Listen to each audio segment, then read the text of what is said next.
Hello friend, welcome back to my channel Kolkata tourism blog. আজ কিন্তু আমি চলে এসেছি তোমাদেরকে দেখাতে দুর্গাপুজো প্যান্ডেল প্রিপারেশন, যেটা কিন্তু হরিদেবপুরে। তো হরিদেবপুরের সমস্ত টপ যে পুজোগুলো আছে সেগুলো কিন্তু আজ তোমাদেরকে আমি ঘুরে দেখাবো, এবং সেগুলো তোমরা কিভাবে যাবে সেই রুট গাইডও কিন্তু আজ আমি তোমাদেরকে করে দেবো। তো হরিদেবপুরের সমস্ত প্যান্ডেলগুলোর ম্যাপ লিঙ্ক ডেসক্রিপশানে দিয়ে রাখবো, আর কোথায় কি থিম হচ্ছে 2024 এই বছর সেটাও কিন্তু তোমাদের আমি জানিয়ে দেবো। তো চলো পুরো ভিডিওটা স্কিপ না করে দেখতে থাকো। আমি বাস থেকে যেখানে নামলাম সেটা কিন্তু হরিদেবপুর 41 পল্লী ক্লাবের একদম সামনে। দেখতে পাচ্ছ রাস্তা পুরোটা কিন্তু লাইট দিয়ে সেজে গেছে। এই যে বাসগুলো দেখতে পাচ্ছ, হচ্ছে একটা বড় করে ব্যানার, তাদের থিম কি আছে সেটা কিন্তু এখানে লেখা রয়েছে, তোমরা দেখতে পাচ্ছ। পুরোটাই কিন্তু এখন সেজে গেছে রাস্তাটা। তো আমি কিন্তু একদম প্যান্ডেলের সামনেই চলে এসেছি। প্যান্ডেলের দেখো বেশিরভাগ কিন্তু কাজটাই কিন্তু সম্পন্ন হয়ে গেছে, এবং রঙের কাজটাও কিন্তু শুরু হয়ে গেছে। তো আমি কিন্তু আস্তে আস্তে ভেতরের দিকে ঢুকে তোমাদেরকে দেখাচ্ছি কীরকম কী কাজ হচ্ছে।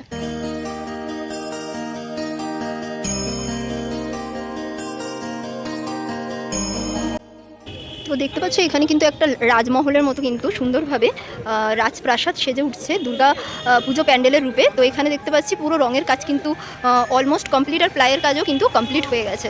তো দেখতে পাচ্ছ এই যে থামগুলোর ভেতরে এখানে কিন্তু ছোটো ছোটো পুতুল আকৃতির ডিজাইন করা রয়েছে। আর এবার কিন্তু আমি আস্তে আস্তে ভেতরে ঢুকছি, তো তোমাদের দেখাচ্ছি। দেখতে পাচ্ছ এখানে কিন্তু বাঁশের কাজ এখনও চলছে, তো জোরসোরে কিন্তু এখানে কাজ চলছে। আর এখানে দেখতে পাচ্ছ একটা রাজবাড়ি তৈরি করা হচ্ছে। তোমরা প্যান্ডেলের ডিজাইন দেখে বুঝতেই পারছো এখানে রাজবাড়ি তৈরি করা হচ্ছে। তো এই বছর এখানে থিম 2024-এ তাদের নিবেদন খিড়কি থেকে সিংহদুয়ার। তো এই হচ্ছে ভেতরে ঢোকার রাস্তা, আর ওই সাইডে হচ্ছে বাইরের দিকে বেরোনোর রাস্তা। তো আমি আস্তে আস্তে ভেতরের দিকে ঢুকছি। তো দেখতে পাচ্ছ উপরের দিকে যে সেই পুরনো যুগের যে খড়ি বা মোটা যে খড়ি বর্গার যে কাঠ থাকে সেরকম ধরনের ডিজাইন কিন্তু করা হয়েছে। এখানে একটা রাজবাড়ির কিন্তু আকৃতি দেওয়ার চেষ্টা করা হয়েছে। এই দিকটা দেখতে পাচ্ছ বিশাল বড় বড় থামের আকৃতি রয়েছে। তো এখানে একটা রাজবাড়ির ভাইবস কিন্তু তোমরা এখানে এলে পেতে পারো। আর ওই সামনেটায় রয়েছে দুর্গা বেদি, ওখানেই কিন্তু মাতৃ প্রতিমা থাকতে চলেছে। আর ঠাকুর দেখা হয়ে যাওয়ার পরে এই ডান দিকের সাইডটা দিয়ে বেরোনোর রাস্তা থাকবে।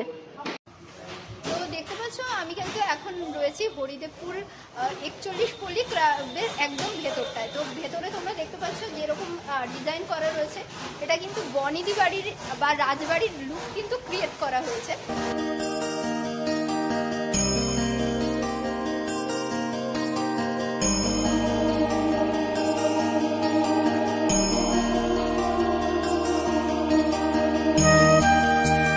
দিক দিয়ে বেরিয়ে আসার পরে তোমরা কিন্তু এরকম লুক কিছুটা পাবে। আর এখানে যেই জিনিসটা একটা ভালো জিনিস লক্ষ্য করলাম, দেখো এখানে একটা গাছ রয়েছে। তো গাছটাকে কেন্দ্র করেই কিন্তু এই পুরো রাজবাড়িটা তৈরি করা হয়েছে। গাছের কিন্তু কোনো ক্ষতি করে এই পুরো প্যান্ডেলটা আর কি তৈরি করা হয়নি, গাছটাকে কেন্দ্র করেই কিন্তু এই পুরো প্যান্ডেলটা গড়ে উঠেছে। রোড দেখতে পাচ্ছ এই যে সামনেই, এখান থেকে একদমই কাছে এই যে তোমরা দেখতে পাচ্ছ এই যে এখানেই প্যান্ডেলটা তৈরি হচ্ছে। তো মেন রোডের মানে সবগুলোই মেন রোডের থেকেই তোমরা দেখতে পাবে পুজো প্যান্ডেলগুলো একদমই কাছাকাছি। আর তোমরা যদি তাও না বুঝতে পারো ডেসক্রিপশানে তোমাদেরকে লিঙ্ক দিয়ে রাখবো, সেটা দেখে তোমরা ইজিলি সমস্ত পুজোগুলো কভার করতে পারো। বড় লোহার স্ট্রাকচার আমি দূর থেকেই দেখতে পাচ্ছি, টিন লোহা এগুলো দিয়ে কিন্তু পুরো প্যান্ডেলটা কিন্তু এখানে সেজে উঠেছে।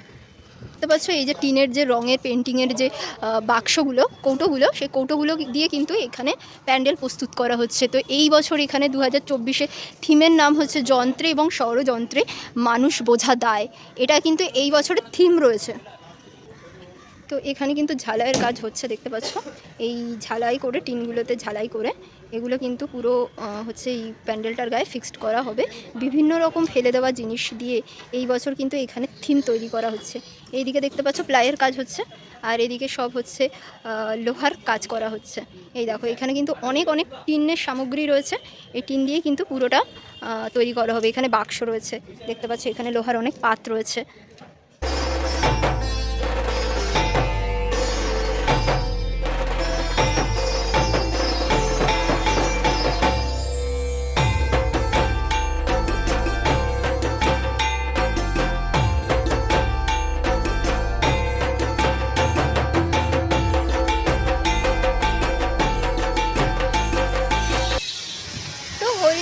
বিবেকানন্দ পার্কের পুজো দেখার পর তার পাশেই রয়েছে অজয় সংহতি, সেই পার্কের পুজো কিন্তু হচ্ছে। এখানে কিন্তু মাতৃ প্রতিমা অলরেডি চলে এসছে মণ্ডপে, দারুণ সুন্দর মাতৃ প্রতিমা আমি দেখলাম।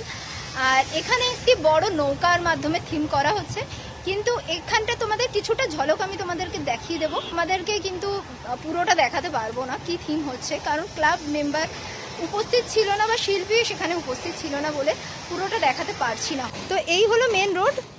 তো তারপরে এই আমরা চলে এলাম কিন্তু অজয় সংগতি মহাত্মা গান্ধী রোড, দেখো অ্যাড্রেসটা লেখা রয়েছে। তো এইখান থেকে আমরা এখন ঢুকতে পারবো, প্রবেশপথ কোনটা হতে চলেছে সেটা জানি না, এখন ঢোকার জায়গা আমি এটা দেখতে পাচ্ছি। তো এই ঢুকে দেখাচ্ছি তোমাদেরকে কেমন কি কাজ হচ্ছে। তো প্যান্ডেলের ভেতরে বিশাল বড় একটি নৌকা, তার মাঝখানে রয়েছে মা দুর্গা। 2024-এ হরিদেবপুর অজয় সংহতির থিম এই বছর হচ্ছে ইচ্ছের ডানা।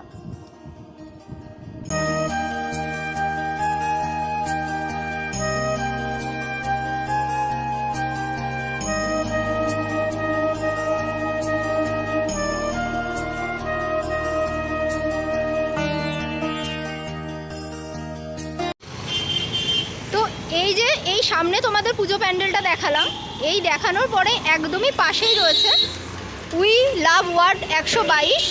তো আমরা এই ভেতর দিকটা ঢুকে যাব।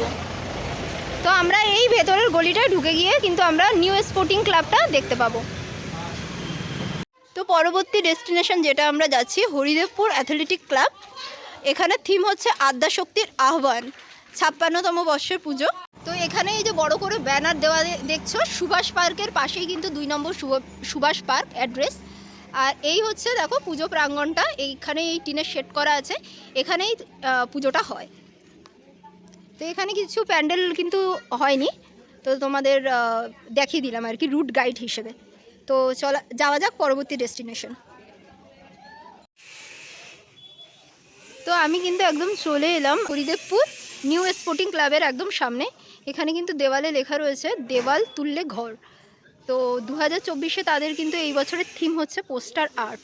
তো আমি কিন্তু এখন প্যান্ডেলের ভেতরের দিকে ঢুকছি, এখানে কিন্তু অনেক কাজ হচ্ছে, লোহার কাজ হচ্ছে। আর এখানে কিন্তু মাতৃ প্রতিমা এসে গেছে, তো পুরোটা স্কিপ না করে দেখতে থাকো, তোমাদের কিন্তু সবটা দেখাচ্ছি। তো এইদিকে কিন্তু কিছুটা এরকম টিনের শেডের কাজ হয়েছে, আর এখানে একটা স্টেজ টাইপের বানানো হয়েছে, এই যে দেখতে পাচ্ছ। এখানে কিন্তু হচ্ছে টিনের হচ্ছে উপরে ডিজাইন করা হয়েছে, ঠাকুরের মূর্তি ডিজাইন করা হয়েছে, আর এখানে কিন্তু কাজ চলছে। তারপরে এই দিকটা কিন্তু দেখাতে পাচ্ছি ডান দিকটা প্যান্ডেলের, এখানে কিন্তু বড় বড় কাঠের প্লাই দিয়ে হচ্ছে স্তম্ভ টাইপের বানানো হয়েছে, ছোট থেকে বড় এরকম কিন্তু স্তম্ভ আর কি এখানে বানানো হয়েছে। আর এদিকেও কিছুটা কাজ হচ্ছে দেখতে পাচ্ছি। আর এখানেও একটা হচ্ছে স্টেজ টাইপের বানানো হয়েছে, এখানেও হয়তো কিছু হবে। আর যে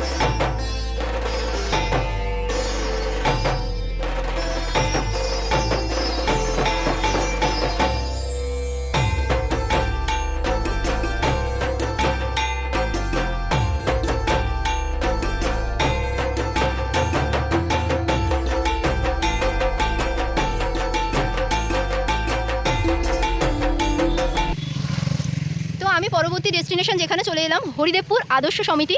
এই বছরের থিম হচ্ছে এপার ওপার, এই যে হচ্ছে ব্যানার দেখতে পাচ্ছ। আর এই অপোজিটেই কিন্তু হচ্ছে পুজোটি, আর এখানে কিন্তু পর্দা দিয়ে ঢাকা রয়েছে। আমি ভেতরে ঢুকে তোমাদের দেখাচ্ছি যতটা। বাপরে পুরো কাশ বাগান, ভেতরে মানে আর্টিফিশিয়ালি কাশফুল আর কি পোতা হচ্ছে না, এটা অরিজিনালি মনে হচ্ছে। এই দেখো অরিজিনালি কাশফুল কিন্তু। আর এখানে রবীন্দ্রনাথের উপরে কোনো থিম বানানো হচ্ছে, রবীন্দ্রনাথ ঠাকুরকে আমি দেখতে পাচ্ছি। এখানে কিন্তু ধান জমিও চাষ করা হয়েছে, ধানের গোলা দেখতে পাচ্ছি, এখানে মাচা দেখতে পাচ্ছি হয়েছে, অরিজিনালি ধান রোপণ করা হয়েছে। মাতৃ প্রতিমা কিন্তু চলে এসছে। আর এখানে দেখো কাঁটা তারের বেড়া রয়েছে, এই কাঁটা তারের বেড়ার থেকে বুঝতে পারছি এপার ওপার থিম মানে হচ্ছে বাংলাদেশ আর ইন্ডিয়ার কোনো একটা বিষয়বস্তু এখানে তুলে ধরা হচ্ছে। এইখানে দেখতে পাচ্ছ এখানে রবীন্দ্রনাথের কিন্তু একটা অবয়ব আর কি, পুরো পূজা মণ্ডপ হিসেবে কিন্তু মুখমণ্ডলটাকে ব্যবহার করা হয়েছে। এই যে দেখতে পাচ্ছ এই ভেতরেই কিন্তু মা দুর্গা আর কি অবস্থান করছে। এই যে দেখতে পাচ্ছ পুরোটা কিন্তু এই যে চটার মাধ্যমে তৈরি করা হয়েছে, আর এই যে মুখমণ্ডলটা বানানো হয়েছে। এইদিকে দেখো অরিজিনাল কাশফুল আর কি এখানে দেওয়া হয়েছে। আর এইখানে দেখো খুব সুন্দর যেরকম গৃহস্থ বাড়িতে আলপনা দেওয়া থাকে সেরকম আলপনা দেওয়া হয়েছে। এই সাইডটাও কিন্তু এই যে তুলসী বেদি যেরকম হয় সেরকম টাইপের তুলসী বেদি টাইপের তৈরি করা হয়েছে। আর এই দিকটা যেটা দেখাতে পাচ্ছি এখানে কিন্তু একটা বই তৈরি করা হয়েছে। এটা এই যে পুরো যে স্ট্রাকচারটা দেখতে পাচ্ছ সাদা রং করা, তো এটা কিন্তু একটা পুরোটা বইয়ের হচ্ছে 2 খণ্ড আর কি, এই সাইডটা একটা খণ্ড, ওই সাইডটা একটা খণ্ড। আর ওই সাইডটা আর কি বোঝাতে চেয়েছে টাকি, বাংলাদেশের যে পাশে যে হাসনাবাদের যে টাকি আছে সেটা। আর এই মাঝখানে যে গর্তটা দেখতে পাচ্ছ এটা কিন্তু হচ্ছে ইছামতি নদী। ওই পাশটা আর কি ইন্ডিয়া দেখানো হয়েছে, ওটা যেহেতু টাকি। আর এই পাশটা আর কি বাংলাদেশ দেখানো হয়েছে। আর এখানে দেখো কাকু খুব সুন্দরভাবে কিন্তু আলপনা দিচ্ছে। এখানে দেখো শিল্পীর একটা সুন্দর আর কি কারুকার্য আমি দেখলাম, আতশ কাচের মাধ্যমে সূর্যের আলোতে পুড়িয়ে এরকম কিন্তু সুন্দর সুন্দর আর কি ছবি তোমরা এই পুজো প্যান্ডেলে এলে দেখতে পাবে। এটা কিন্তু একটা তোমাদের ডেমো দেখাচ্ছি, এরকম কিন্তু আরও অনেক রয়েছে। তো থিমের সাথে সামঞ্জস্য রেখে এখানকার কিন্তু মাতৃ প্রতিমাও কিন্তু তৈরি করা হয়েছে। দেখো মায়ের কোলে কিন্তু 4 সন্তান, দেখতে ভীষণই সুন্দর লাগছে।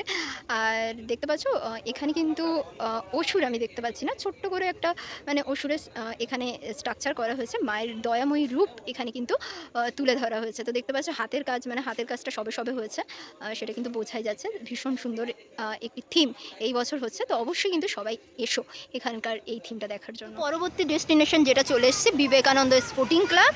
এই বছর তাদের থিম ভাবনা হচ্ছে লাল মাটির টানে মোড় ভোলানোর গানে। তো এই হলো রোড, আর এই যে সামনে হ্যাভেলসের দোকান রয়েছে। এখান থেকে এই যে সামনে যে নীল যে পর্দাটা দেখতে পাচ্ছ, মানে পেপারটা দেখতে পাচ্ছ, ওটাই হলো প্যান্ডেল। তো প্যান্ডেলের ভেতরে ঢুকে তোমাদের দেখাচ্ছি কীরকমভাবে থিম ভাবনার মাধ্যমে সাজিয়ে তুলছে শিল্পী। এই আমি চলে এলাম পুজো প্যান্ডেলের একদম ভেতরটায়। ভেতরে কিন্তু ভীষণ জোরে আওয়াজ হচ্ছে, কাজকর্ম চলছে। এখানে সব প্লাইয়ের কাজ হয়েছে আমি দেখতে পাচ্ছি। তো এখানে দেখতে পাচ্ছি মাতৃ প্রতিমা কিন্তু মণ্ডপের উপস্থিত হয়ে গেছে। দেখতে পাচ্ছ এখানে কিন্তু মাতৃ প্রতিমার কাজ এখনও চলছে, মাটির কাজ, মাটির না পালিশের কাজ করছে দাদা। আর এখানে কিন্তু প্লাইয়ের অনেক কাজ হচ্ছে। দেখো এখানে কিন্তু অনেক ওয়ার্কার্স রয়েছে। এখানে দেখতে পাচ্ছি সে বাউলরা যে বাদ্যযন্ত্র বাজায় সেগুলো কিন্তু এখানে তৈরি করা হয়েছে। যেগুলো দেখতে পাচ্ছ ছোট ছোট দোতারার মতো যেগুলো আর কি, সেগুলো তৈরি করা হয়েছে। তো এই যে এই খাঁচাগুলো যে দেখতে পাচ্ছ প্লাই দিয়ে বানানো হয়েছে, এগুলো কিন্তু সমস্তটা একতারা বানানো হচ্ছে। এই যে এগুলো ছোট ছোট যেরকম একতারা রয়েছে, এরকমই ছোট ছোট একতারা বানানো হচ্ছে।